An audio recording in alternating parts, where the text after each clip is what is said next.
उत्तराखंड के पूर्व सीएम भगत सिंह कोश्यारी ने प्रदेश हित में एक सुझाव दिया है।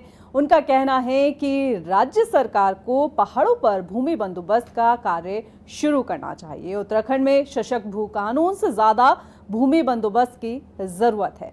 ये रिपोर्ट देखिए।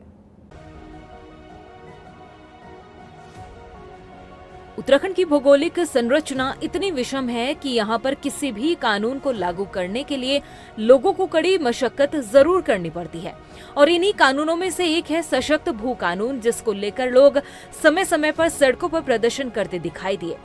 लेकिन राज्य की स्थिति को बेहतर ढंग से समझने वाले लोगों की अगर हम बात करें तो उनका कहना है कि सशक्त भू कानून से पहले भूमि बंदोबस्त करने पर जोर दिया जाए। उत्तराखंड राज्य की नब्ज को जानने वाले बीजेपी के वरिष्ठ नेता, पूर्व मुख्यमंत्री और महाराष्ट्र के पूर्व राज्यपाल भगत सिंह कोश्यारी ने राज्य में भूमि बंदोबस्त करने पर जोर दिया है। उनका कहना है कि राज्य में जितनी जरूरत भू कानून की है, उससे कहीं ज्यादा जरूरत अब भूमि बंदोबस्त की है। बिना भूमि बंदोबस्त के भू कानून के कोई मायने नहीं है। कितने ही लैंड ऐसे हैं जिसमें बिना पूछे लोगों ने कब्जा कर रखा, छोटे छोटे बाजार उगाए हैं।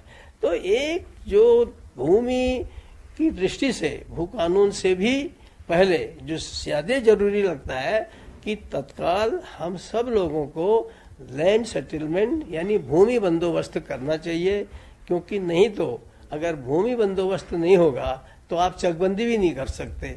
अब भूमि बंदोबस्त नहीं है तो ये जो कानून की बात हमारे बहुत से लोग बोलते हैं वो भी बेकार हो जाएगा। इसलिए अधिकतम क्या है कि जल्दी से जल्दी लैंड सेटलमेंट होना चाहिए। इस संबंध में मैंने आदरणीय मुख्यमंत्री से बात की है और उन्होंने आश्वासन दिया कि हम जल्दी से जल्दी करेंगे।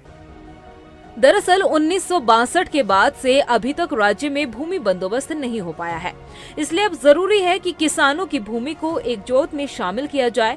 पहाड़ों पर किसानों की अलग अलग जगहों पर कृषि भूमि होती है, इसलिए किसानों को कृषि योजना का पूरा लाभ नहीं मिल पाता।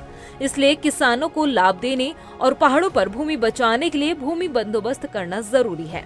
आपको बता दें कि पूर्व मुख्यमंत्री भगत सिंह कोश्यारी ने तत्कालीन सरकार के समय भूमि बंदोबस्त को लेकर कार्य जरूर किया था, लेकिन धरातल पर नहीं उतर पाया था।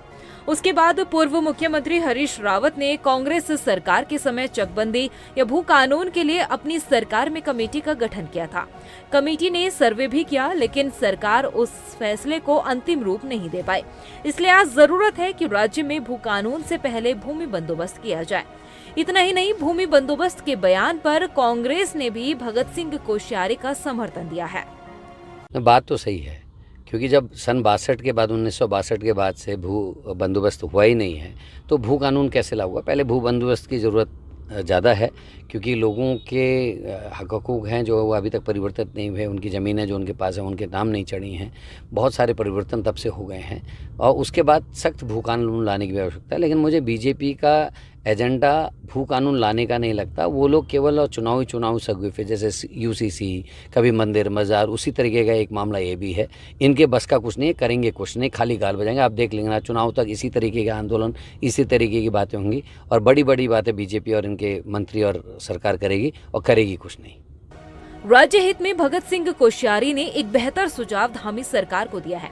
उनकी ये बेबाक राय न सिर्फ सियासी गलियारों में बल्कि सामाजिक गलियारों में भी चर्चाओं का विषय बनी हुई है।